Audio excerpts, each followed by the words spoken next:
Breaking news చూస్తున్నాం. మాజీ ముఖ్యమంత్రి బీఆర్ఎస్ పార్టీ అధినేత కేసీఆర్ కు దెబ్బ మీద దెబ్బ తగులుతుంది. సో ఇప్పటికే ఏపీకి సంబంధించి తోటా చంద్రశేఖర్ ఇక బీఆర్ఎస్ కు గుడ్ బై చెప్పినట్టు తెలుస్తోంది. సో గత కొన్ని రోజుల నుంచి ఇక బీఆర్ఎస్ అయితే మహారాష్ట్ర కావచ్చు లేకపోతే బీహార్ కావచ్చు, ఢిల్లీ అంటే దేశవ్యాప్తంగా, ఢిల్లీ రాజధాని దేశవ్యాప్తంగా విస్తరింపజేసే భాగంగానే టీఆర్ఎస్ను కాస్త బీఆర్ఎస్గా మార్చారు. కానీ అనుకున్న ఫలితాల్ని మరి పేరు మార్చిన తర్వాత ఇస్తున్నట్టుగా కనిపించట్లేదు. వరుసగా ఒక్కొక్కరు గుడ్ బై చెప్తున్నారు. కొంత మాజీ ముఖ్యమంత్రి కేసీఆర్ కూడా బీఆర్ఎస్ పార్టీకి సంబంధించి పేరు మార్చేందుకు సిద్ధంగా ఉన్నామంటూ ఈ మధ్య కేటీఆర్ చెప్పిన వ్యాఖ్యలు కూడా కొంత సోషల్ మీడియాలో చర్చనీయాంశంగా మారుతున్నటువంటి పరిస్థితి మనకు కనిపిస్తుంది. రైట్, ఒకసారి కేసీఆర్ అనుకున్నది ఒకటి, అవుతున్నది మరొకటి అన్నట్టుగా చర్చ జరుగుతుంది. ఒకసారి ఇదే అంశం మీద డిస్కస్ చేద్దాం. మా ప్రతినిధి సురేష్ ఫోన్ లైన్లో అందుబాటులో ఉన్నారు. సురేష్, ఏం జరుగుతుంది? బీఆర్ఎస్ను దేశవ్యాప్తంగా విస్తరింపజేయాలంటూ ఆనాడు కేసీఆర్ అనుకున్నారు, కానీ వరుసగా ఒక్కొక్కరు ఇక రాజీనామా పెడుతున్నటువంటి పరిస్థితి మనకు కనిపిస్తుంది. సో అప్డేట్స్ ఏంటి, ఏం జరుగుతుంది?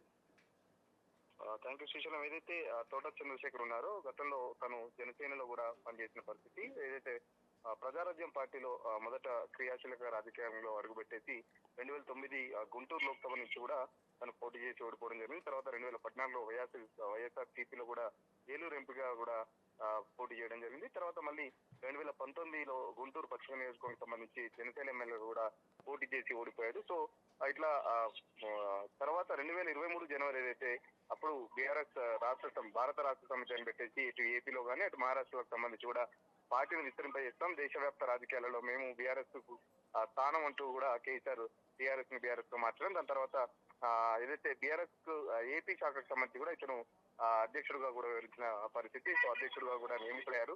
దాంతో పాటు రావెల కిషోర్ బాబు మాజీ మంత్రి కూడా అప్పట్లో బీఆర్ఎస్ లో జాయిన్ అయిన పరిస్థితి. బట్ బీఆర్ఎస్ సంబంధించి ఏపీలో పెద్ద కార్యకలాపాలు ఏం పార్టీకి సంబంధించిన పార్టీ యాక్టివిటీ కూడా ఏం చేయలేదు.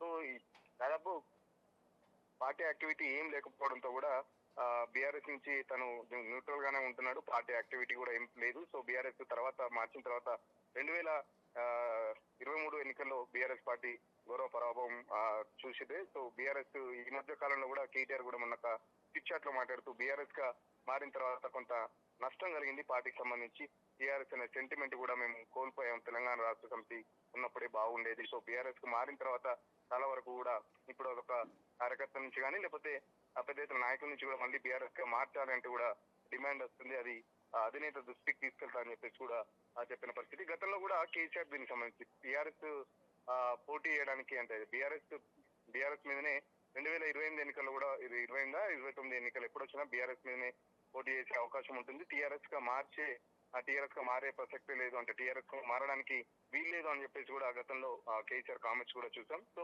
ఇప్పుడు ఈ తోట చంద్రశేఖర్ సంబంధించి అయితే జనసేనకు సంబంధించి ఏదైతే జనసేన డిప్యూటీ సీఎం పవన్ కళ్యాణ్ కూడా కలవడం జరిగింది. సో జనసేనలో మళ్ళీ ఏమన్నా రీజాయిన్ అవుతారా అని చెప్పేసి కూడా పెద్ద ఎత్తున చర్చ జరుగుతుంది. ఎందుకంటే ఇప్పుడు జనసేన అక్కడ ప్రభుత్వంలో ఉంది, గతంలో జనసేనలో పనిచేసిన అనుభవం కూడా ఉంది.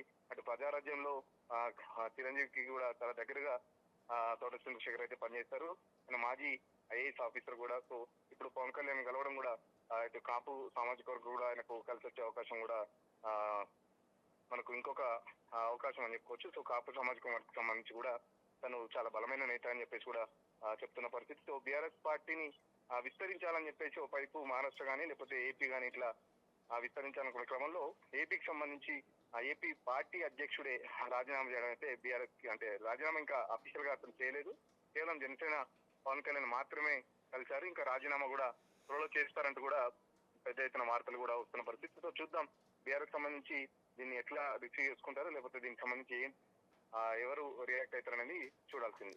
కానీ యాక్టివ్గా కనిపిస్తుందా సురేష్? ప్రధానంగా తెలంగాణలో ఉన్నటువంటి అంత యాక్టివ్నెస్ ఇటు బీహార్లో కావచ్చు లేకపోతే ఏపీలో కావచ్చు, బీఆర్ఎస్ పార్టీ యాక్టివ్గా ఉన్నట్టుగా కనిపిస్తుందా?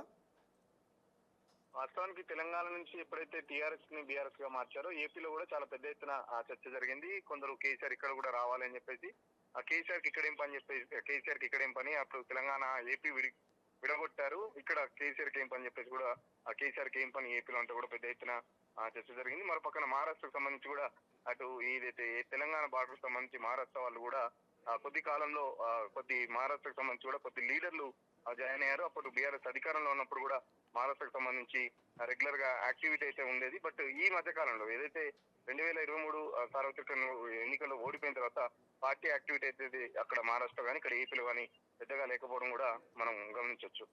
Right, thank you Suresh, thanks for updates. ఇది ఓవరాల్గా ఇక తోటా చంద్రశేఖర్ బీఆర్ఎస్కు గుడ్ బై చెప్పే ఆలోచనలో ఉన్నట్టయితే తెలుస్తోంది. సో వరుసగా కేసీఆర్కు దెబ్బ మీద దెబ్బ పడుతుంది. టీఆర్ఎస్ను బీఆర్ఎస్గా మార్చినప్పటి నుంచి కలిసి రావట్లేదంటూ కూడా కేటీఆర్ చేసిన కామెంట్స్ కాస్త సోషల్ మీడియాలో చర్చనీయాంశంగా మారుతున్నాయి. అంటే రేపో మాపో ఖచ్చితంగా బీఆర్ఎస్ని మళ్ళీ టీఆర్ఎస్గా మార్చేటువంటి ఆలోచనలో ఉన్నట్టు తెలుస్తుంది. అంటే ఒకవేళ టీఆర్ఎస్గా మారిస్తే కనుక ఇక బీహార్ కావచ్చు, లేకపోతే ఛత్తీస్గఢ్ కావచ్చు, మహారాష్ట్ర కావచ్చు, ఏపీ కావచ్చు. సో ఇప్పటికే బీఆర్ఎస్ పేరు పెట్టినప్పుడు అక్కడ మరి పార్టీని కూడా విస్తరింపజేయాలంటే ఆలోచన చేశారు కేసీఆర్. దానికి సంబంధించి అధ్యక్షులను నియమించినటువంటి సందర్భం మనం చూసాం. కానీ ఒకవేళ టీఆర్ఎస్గా మారిస్తే మరి ఆ నేతలు ఉంటారా? ఈ మధ్య కేటీఆర్ చేసిన కామెంట్స్ తోటే ఆ నేతలు ఒక్కొక్కరుగా అంటే భవిష్యత్తులో బీఆర్ఎస్ టీఆర్ఎస్ అయితే మా పరిస్థితి ఏంటి అనేటువంటి ఆలోచనతోటే ఎవరికి వాళ్ళు యమునా తీరం అన్నట్టుగా ఇతర పార్టీలను ఇతర ఆల్టర్నేటివ్ ఆప్షన్స్ని వెతుకుంటున్నారా అనేటువంటి ఒక చర్చ అయితే జరుగుతుంది.